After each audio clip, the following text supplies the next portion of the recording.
Hello everyone, and welcome back to Sonic Advance 2 on the Nintendo Game Boy Advance. I am one Welsh sheep yet again, and today, ladies and gentlemen, we are tackling the end of this game, starting with Egg Utopia Zone.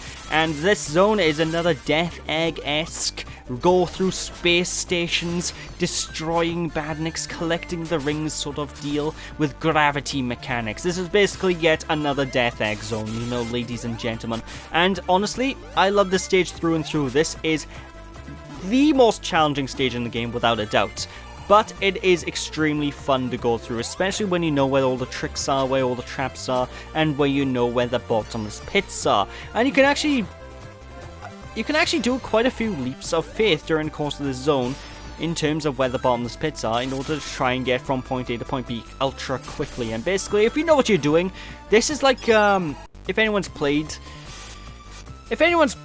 Sonic Adventure 2, I said it's quite a massive thrill playing through the space levels in that game. This applies to this zone as well, ladies and gentlemen. It's the massive thrill going through space, going through each of these areas as quick as you can in order to collect the special rings, jump from point A to point B as quick as possible, skipping bottomless pits in order to maneuver onwards, you know, ladies and gentlemen.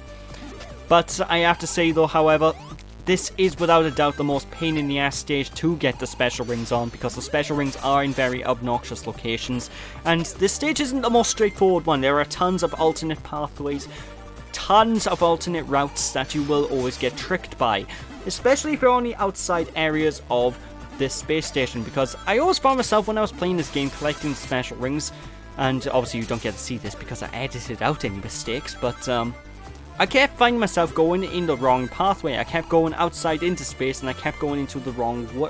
I kept going the wrong way, basically. And it drove me mad, because I couldn't figure out which way to go. Then I realized, oh, I had to go just a little bit underneath the path I took to get to the thing. And it's a pain in the ass, basically, you know, ladies and gentlemen. But let's face it, it's getting the Chaos Emeralds. What's involving the Chaos Emeralds isn't a pain in the ass in this game. Let's be fair. Now, let's be perfectly honest. But yeah, outside of the Chaos Emerald collection, like I said, I love this game, this stage through and through. I love this game through and through. And this stage, it's just such a fantastic time, you know, just such a massive thrill, going through space, going as fast as possible, which I do appreciate, you know. In fact, this is one thing I would say that Dimps probably has a good eye for when it comes to level design. They're pretty damn good when it comes to their final stages. The only difference is that final stages tend to be obnoxiously designed in a lot of instances. Like they like the instant death, basically. And if it weren't for instant death being such a prevalent factor in a lot of their final stages, I would give them a bit more credit where credit's due, you know. Because the level design outside of the instant death area is really, really damn good. The only problem is I can't really complain too much about instant death in a Sonic game like this one, because, well, it's space. You know, if you fall in space, you can guarantee you're going to die, so you can just basically expect yourself to die if you're not on the higher levels in this one. So this is probably the one time where I can't nitpick the game saying, but it's got bottomless pits everywhere. That doesn't make sense because we're in space. It does make sense now, so I don't know, I digress. But anyway, that is Act 1 over and done with. Overall, it's a good stage. I like it. I can dig it, ladies and gentlemen. And now it's time to get the final Chaos Emerald. Whoop-de-doo. Gotta go fast. Alright. But yeah, getting this final Chaos Emerald isn't too big a deal, you know. The difficulty doesn't really ramp up too much, like I said previously. It's just a deal of collecting the rings as much as you can, and this one is probably the most troublesome special stage. This will give you the most trouble, which obviously you've got to expect that. It's the final one. I mean, just face it, they're not going to give you an easy as hell challenge for the finale, like. But basically, you're going to want to just sort of try and go around the outer areas and work your way inwards with this one, ladies and gentlemen, in order to try and collect as many rings as possible, because the rings otherwise are very sparsely put out there, you know. It's very easy to miss all of the rings, and I almost screwed myself over with this one trying to collect each of these rings, because I kept going in and out outside of my pattern that I planned on going, you know, ladies and gentlemen, because I panicked. And yeah, I panicked, which caused me to start freaking out, which is why I'm just going run. I just stopped giving. I stopped with the strategy and I just started running all over the place randomly in the hopes that I just run into the correct amount of rings. Which, by the fact that you're watching it, you can probably guarantee that I got the rings, no problem. But it is such an absolute pain in the ass when you do eventually fail a special stage, because you have to go back into each stage again, and the special rings you picked up in each stage, they don't save. You do need to pick up every special ring in a single go in order to access these, in these special stages. Which basically means, if you fail these special stages, you need to go back. And you need to replay the previous stage again. Or get the Chaos Emerald in Act 2, but if you can. And if you fail with that, then you need to replay it again. But basically, you need to replay the normal stage again to collect the 7 special rings again to get into the special stage. And it's not like there's more than 7 special rings you can pick up. There are exactly 7. There are exactly the right amount of special rings to get into a special stage in each zone, which is such a pain in the ass. They should have lowered the amount to 5, or maybe even 4 special rings to get into the Chaos Emerald zones. Because then, at least, you can skip a few and it won't be as big a deal. You know, you can plot a quicker route, you can think a bit more clearly about learning where to go for the special rings, but unfortunately they didn't work with that in mind. Now it's dickish enemy placement. I don't know, it just bugs me the fact of how precise you need to be to gain access to these special stages, and special stages shouldn't be this precise, you know? Why do I think Sonic the Hedgehog 1 special stages are the best to enter? It's because, well, they have the simplest entry point, you know? You just get 50 rings, you get to the end of the stage, and you're done! That's it! I mean, I don't want to go around collecting all these crazy collectibles, and this isn't a collectathon. I don't want to be doing this. I want to be running fast. If I want a collectathon, I'll play Banjo-Kazooie, you know, ladies and gentlemen. But I digress. Basically, what I'm getting at is the special stages need to be easy to get into, you know. Well, not so much easy, they still need to be a challenge. They just need to be a challenge that's not too much of a pain in the ass, you know, ladies and gentlemen. Like, say what you will about Sonic 4, that's one thing Sonic 4 did right. Hell, that's one thing Sonic Advance 1 did right. You just find a special ring, bada bing, bada boom, you go into the special stage, you know, that's it. Simple, easy peasy lemon squeezy. None of this running around collecting all of the MacGuffins bollocks that they expect me to do. For God's sake, damn buzz bombers. Oh, damn mouse. Yeah, this is the final stage of the game, by the way, ladies and gentlemen. So do expect the enemy variety to, well, not so much variety, but expect the enemy output to be put up a great deal more. So just expect to be booped by enemies, expect to be whacked by every single thing under the sun as you progress, you know, ladies and gentlemen, because,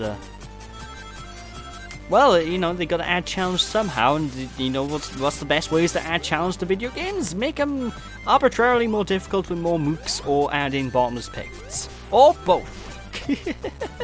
And this game decided to go with the both route.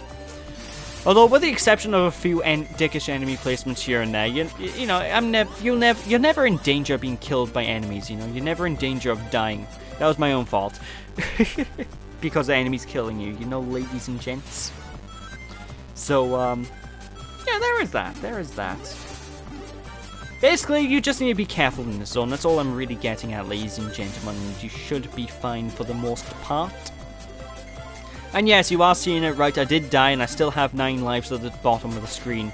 This is one of those games where the life counter doesn't display more than 9 lives, but you can hold up to 99, I think, is the maximum you can hold up to.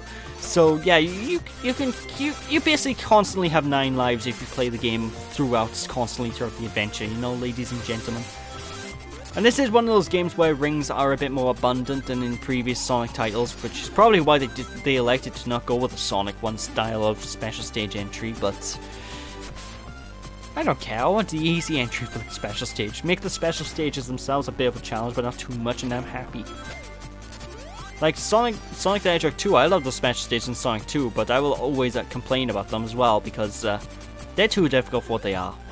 I can master them and I can beat the Sonic 2 special stages without any issues now, but I know I'm one of the very few people who can do that, and that's only because I've been playing the game all of my life, you know, ladies and gentlemen.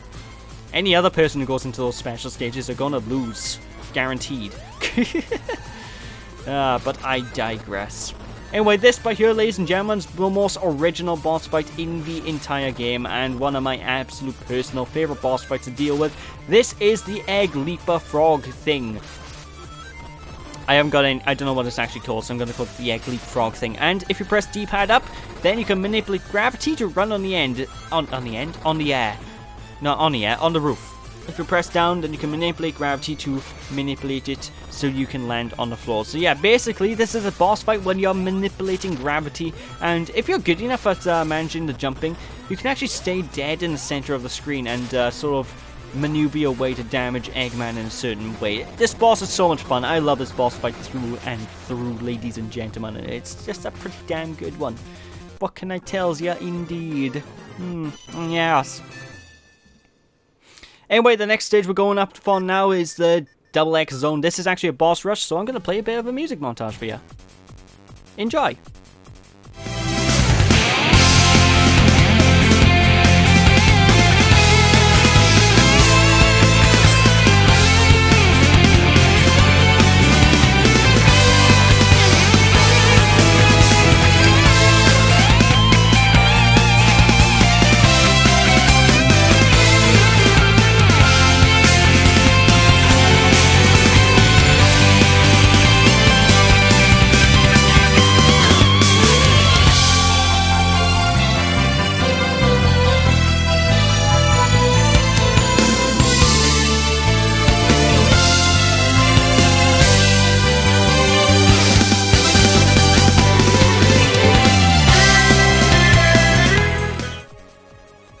And there we are, ladies and gentlemen. Now it's time for the actual proper final boss of the game, ladies and gents. And this boss by here is he is pathetically easy. He is absolutely easy to deal with. And that music, if you're wondering, was Emerald Coast Zone from Sonic Adventure. It's the final version of the song that you probably won't hear, because no one stays in that stage for that long length of time to hear that part of the song. But yeah, this boss by here, really, really easy. Just wait for these little claw thingies to start twirling and aiming at you, and then jump at the last second in order to jump onto it and hurt the claw.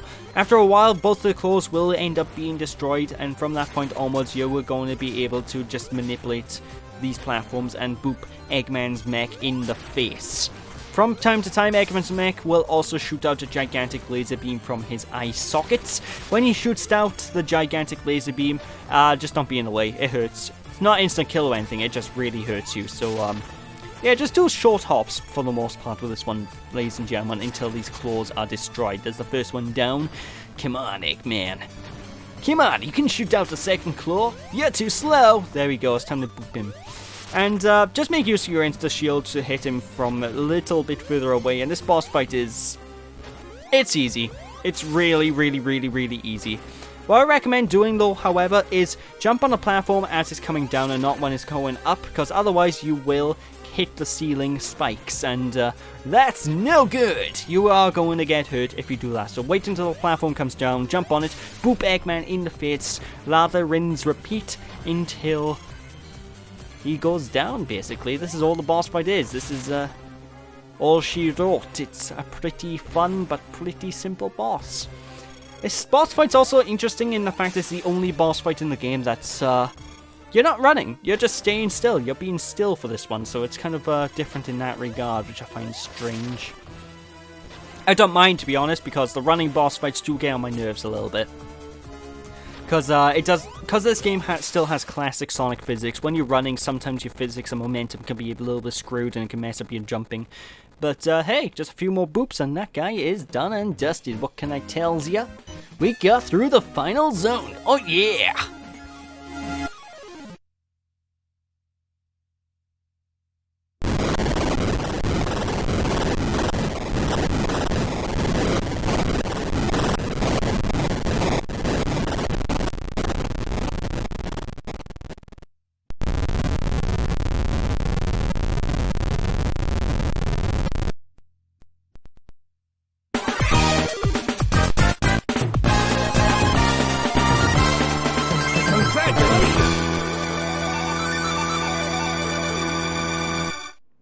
But yeah, now after we completed the game as all 4 characters and collected the Chaos Emeralds, we have access to a brand new zone on the map screen, the final zone itself, as Supersonic. So let's begin.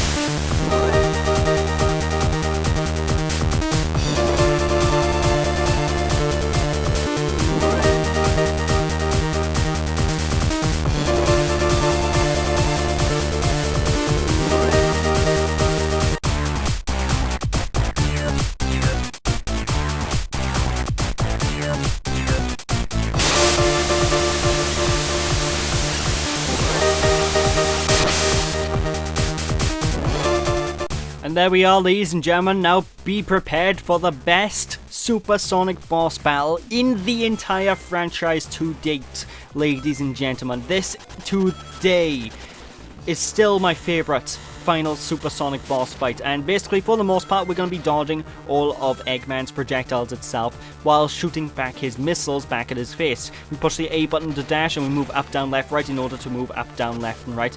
He has a laser blast that will turn you to ice and it will allow him to suck you in and steal your rings, so do your best to avoid that as much as possible just by moving downwards.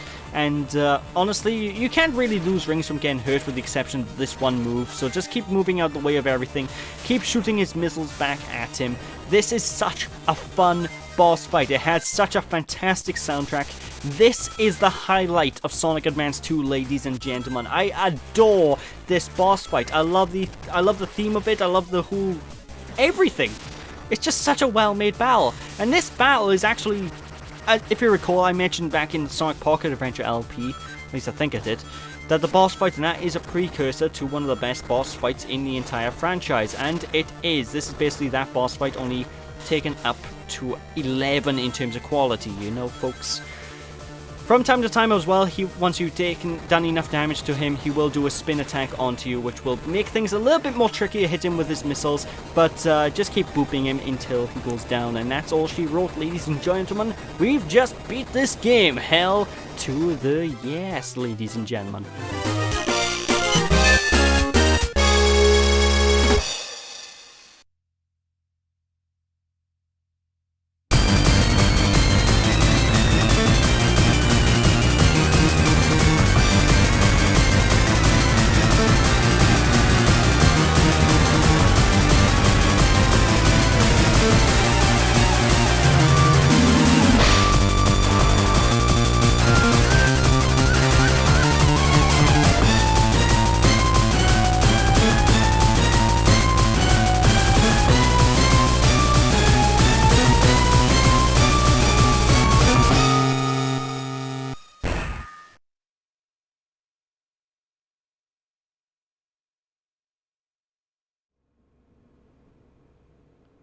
And there we are, ladies and gentlemen, that is the end of Sonic Advance 2 on the Nintendo Game Boy Advance. This is a fantastic game through and through. My only complaints have to be with the entrance to the special stages and whatnot, and the fact that all the characters are locked from the start. And there is actually a bonus character I am showing off in this LP, because you need to beat the game as every single character and collect the Chaos Emeralds as every single character to unlock her, because Amy Rose is in this game. I would show her off, but that involves me going back and getting content. Plus, I want to move on with the series, so yeah, it's a little incentive for you guys to play the game yourself. But this game's a fantastic game. I recommend it to anybody, and the only thing I sort of will recommend to the game itself is cheat.